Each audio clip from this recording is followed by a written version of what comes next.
Sejam muito bem-vindos, inscrevam-se no canal, por favor, e dê aquele like para ajudar a gente. Vamos falar sobre receituário controlado e como funciona? Isso é um tema complicado, hein? Bastante gente aí oscila nisso. Então presta bem atenção que a coisa é complicada. Na verdade, o ato de prescrever, com todo respeito aos anos de faculdade, residência, especialização, né? E o mais fácil, né? É o mais fácil. O difícil é tomar a decisão e enfrentar o leão da burocracia brasileira sem risco profissional. O leão da burocracia brasileira, melhor dizendo. Então a receita controlada é aquela que prescritores autorizados, né, médicos, dentistas e veterinários, utilizam para administrar medicamentos de uso controlado pelo Ministério da Saúde. Então, uma definição bem básica, isso que nós temos como receituário controlado. Nós temos a receita A, amarela, B, azul e branca. Essa branca trabalha com substâncias que podem provocar a má formação do feto, ou seja, além da necessária atenção do prescritor, a mulher ainda vai preencher um termo de responsabilidade para ter acesso a esses medicamentos, tá bom? Então, o que precisa ter nessas receitas, né? O que é necessário? Primeiro, unidade da federação, a sigla. Vai anotando que você vai mandar a sua gráfica fazer, ou tem que ter isso em mãos, tá? Identificação numérica fornecida pela autoridade sanitária, competente quando necessário, talonário, tá bom? Identificação do emitente. Isso inclui o nome do profissional, a inscrição no Conselho Regional ou de Medicina ou de Veterinária, certo? A unidade da federação, o nome da instituição, endereço completo e telefone. Instituição do quê? Que está prescrevendo, a sua clínica. Perfeito? O que mais?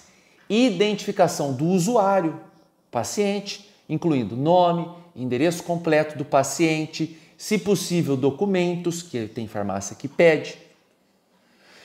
O nome do medicamento ou da substância, evidentemente, deverá seguir a forma de denominação comum brasileira, incluindo a dosagem, concentração, forma farmacêutica, quantidade e posologia, o mais detalhado possível, tá? Lembre-se que o risco da prescrição é do prescritor durante a prescrição. Depois, o paciente assume o risco.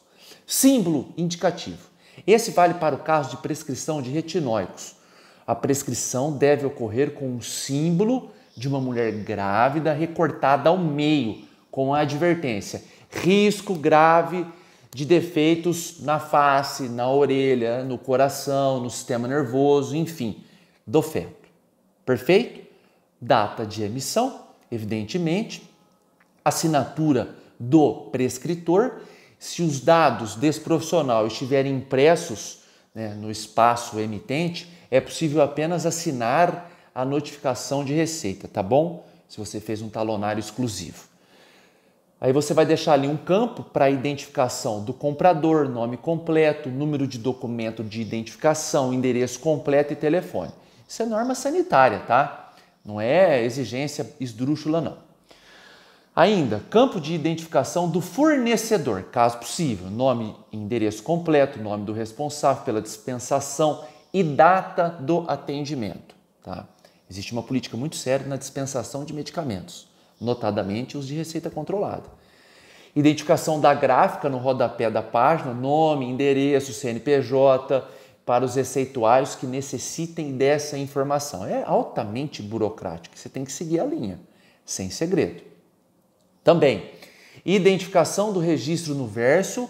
O responsável por dispensar deve escrever a quantidade dispensada e quando dispensar formulações magistrais, o número de registro na receita, no livro, né, do receituário. Ele também deve ser carimbado para a comprovação da dispensação. Isso é muito sério. Muitas multas ocorrem por isso. Perceba que essas receitas trabalham com listas de medicamentos. Por exemplo, a receita amarela compreende medicamentos e substâncias das listas A1 e A2, entorpecentes, A3, psicotrópicos, que são os mais controlados entre todos. Então a gente tem ali um rol de receituários.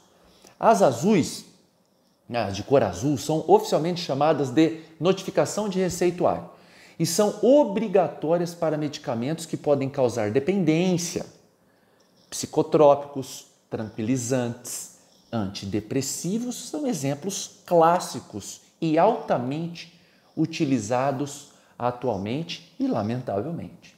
Perfeito? Quem quiser acesso a essa portaria, digita Portaria 344 de 1998, Regulamento Técnico sobre Substâncias e Medicamentos sujeitos a controle especial do Ministério da Saúde e da Secretaria da Vigilância em Saúde. Na maioria dos casos, nesses tipos de receita haverá uma numeração expedida pelo órgão regulador e só podem ser impressas em gráficas autorizadas e com administração do talonário pela vigilância sanitária local. A vigilância que autoriza. Você tem que pedir lá na vigilância e depois levar na gráfica. Tá? Evidentemente que as receitas também podem ser diligenciadas em plataforma digital, desde que os protocolos de segurança sejam cumpridos, né? As regras do ICP Brasil, por exemplo. Então, somente profissionais habilitados podem prescrever medicamentos, sendo eles médicos, cirurgiões dentistas e médicos veterinários. Então você vai trabalhar num plano da prática da seguinte forma. Normalmente é o seu contador que faz o pedido, né? O médico, o dentista e o veterinário, né? O médico veterinário, tem o costume de falar assim para o contador: olha, o meu talonário de receita amarela, branca ou azul está acabando. O que o contador faz? Faz um pedido no sistema da prefeitura local para que a vigilância sanitária local autorize a impressão com cronograma, né? Evolução numérico, tá? Evolução numérica, melhor dizendo. E aí você vai lá na gráfica, imprime e tem na sua clínica, no seu timbrado lá, tudo bonitinho. Perfeito? Então, por isso que é controlado, não é uma receita do seu receituário que não tem ordem nenhuma lá, não tem numeração, não tem nada, né? Como, por exemplo, se você fosse receitar diclofenaco. Não, existe uma ordem numérica, essa ordem é regida, ela é auditada pela vigilância sanitária e você se responsabiliza por esse receituário. Beleza pura? Dúvidas, sugestões, ficamos ao dispor. Até mais.